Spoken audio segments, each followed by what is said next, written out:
Very warm welcome once again to your favourite channel that is Lukman IAS academy. आप सभी लोगों का हार्दिक स्वागत है।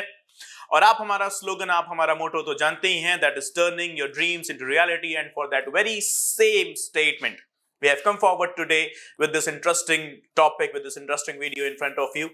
So आज का हमारा टॉपिक है हमारी जुडिशरी से रिलेटेड, स्पेसिफिकली अगर हम बात करें आर्टिकल 143 से रिलेटेड, जो कि बात करता है सुप्रीम कोर्ट और प्रेसिडेंट के बीच एक बहुत ही खूबसूरत रिलेशन के बारे में। ओके, सो आइए पहले समझ लेते हैं आर्टिकल 143 दरअसल है क्या। तो आप अपनी स्क्रीन पर देख पा रहे हैं आर्टिकल 143 के बारे में लिखा गया है।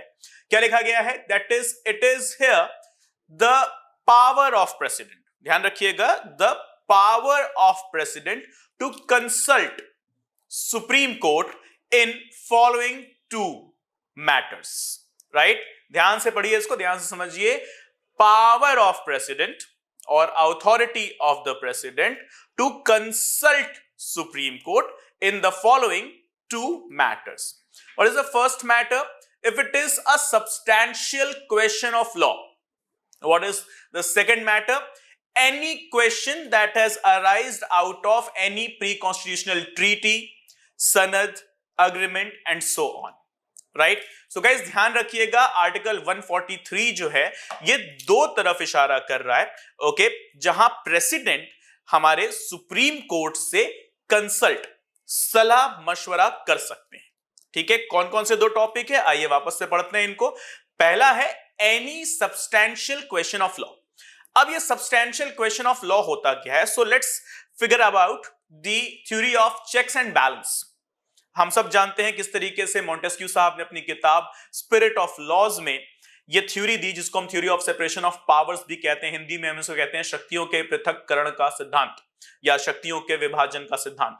राइट, सो इसके तहत इन्होंने बताया कि डेमोक्रेसी जो है उसके तीन ऑर्गन्स होते हैं, लेजिस्लेचर, एग्जीक्यूटिव एंड जुडिशियरी। विधायिका, कार्यपालिका और न्यायपालिका।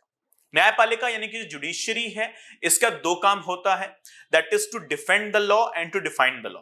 अगर हम तीनों की बात करें लाइन बाय लाइन, तो लेजिस्लेचर का रोल है to make the laws, executive का रोल है टू इंप्लीमेंट द लॉज और जुडिशरी का रोल है to defend and to define the laws. Okay, so उसी तरीके से जब भी कभी भी ये जो डिफाइन द लॉ का जो कॉन्सेप्ट है उसको ध्यान में रखते हुए आर्टिकल 143 एक्शन में आता है।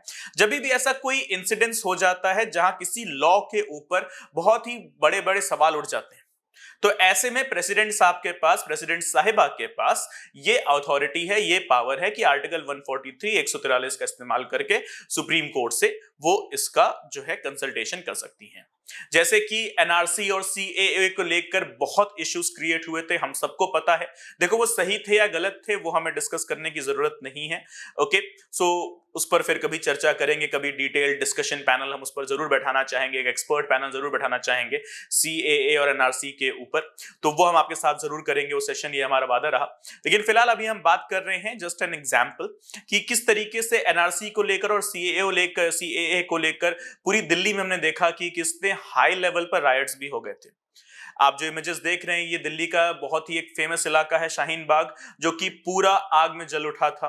बहुत ज्यादा यहाँ पर लोग जो है सड़कों पर आ उठे थे, बहुत ज्यादा अफरा तफरी मच चुकी थी, कई लोगों की जान गई, कई लोगों की प्रॉपर्टी गई इसमें। और ये एक सवाल था सब्सटैंशियल क्वेश्चन ऑफ लॉ कि क्या ये जो कॉन्स्टिट्यूशनल अमेंडमेंट एक्ट है नया जो सिटीजनशिप के लिए आया है, क्या ये वैलिड है, क्या ये वाजिब है या नहीं।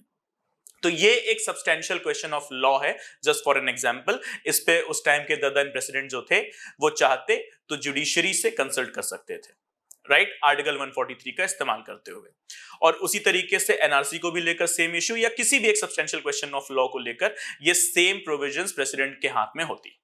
और अब बात करते हैं दूसरा, any pre constitutional treaty, agreement, covenant, सनद एंड ऑल। राइट, तो इसमें क्या फैक्टर्स हैं? इसके फैक्टर्स को अगर हम बात करें तो इसमें आप देख सकते हो प्री कॉन्स्टिट्यूशनल ट्रीटी, जैसे कि 1950 26 ऑफ जनवरी 1950 से पहले के जो भी अग्रीमेंट्स और ट्रीटीज हैं हमारे पास, उनको लेकर अगर कोई विवाद है तो उस पर भी प्रेसिडेंट सुप्रीम कोर्ट से कंसल्ट कर सकता है। जैसे कि for example treaty of Sugauli, this is a treaty during the British era, okay, या the Shimla agreement of the time. ये सब कब का है? ये सब पहले का है, जब ब्रिटिश इंडिया हुआ करता था, जब इंडियन सॉइल पे ब्रिटिश हुकूमत हुआ करती थी, right? Okay, so if there is any issue on any such thing, the president once again has got the very same power. Okay, लेकिन अब एक दूसरा सवाल निकल कर आता है यहाँ पे, क्या ये सुप्रीम कोर्ट के ऊपर बाइंडिंग होगा कि उनको यहां पर एडवाइस प्रेसिडेंट को देना ही है जब भी प्रेसिडेंट ने मांगा है? तो इसका जवाब क्या होगा? तो इसका जवाब है दोस्तों हां और ना।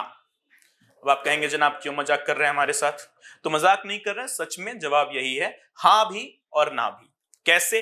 जो पहला प्रोविजन है यानी कि सब्सटेंशियल क्वेश्चन ऑफ लॉ के ऊपर, सुप्रीम कोर्ट को प्रेसिडेंट ने अगर सुप्रीम कोर्ट से एडवाइस मांगा है तो ऐसे में सुप्रीम कोर्ट को एडवाइस देना बाइंडिंग नहीं है।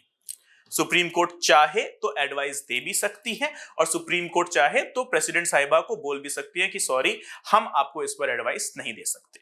Guys remember on first point, that is substantial question of law, यहां पर supreme court is in authority to either provide the advice, the piece of advice, or even deny that. But on the second provision, that is pre-constitutional treaty and agreement, so on, यहां पर supreme court is binding, इनको president को advice देना ही पड़ेगा चाहे कुछ भी हो जाए।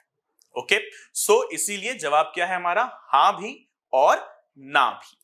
Okay guys, so please remember the factors, that is article 143, power or authority of the president to consult with the apex court, that is honorable Supreme Court of India, under two provisions, provision 1 substantial question of law, provision 2 that is the pre-constitutional treaty. On first one it is not binding, on the second one it is binding on to the Supreme Court to render the advice demanded by the honorable president of India. Okay guys, so I hope you liked the video, enjoyed it a lot. अगर अच्छा लगा हो तो please like का button दबाना ना भूलें और चैनल को अब तक सब्सक्राइब नहीं किया तो please subscribe to the channel as well. See you also in the very next session. Till then, bye bye, take care, study well, and yes, जय हिंद।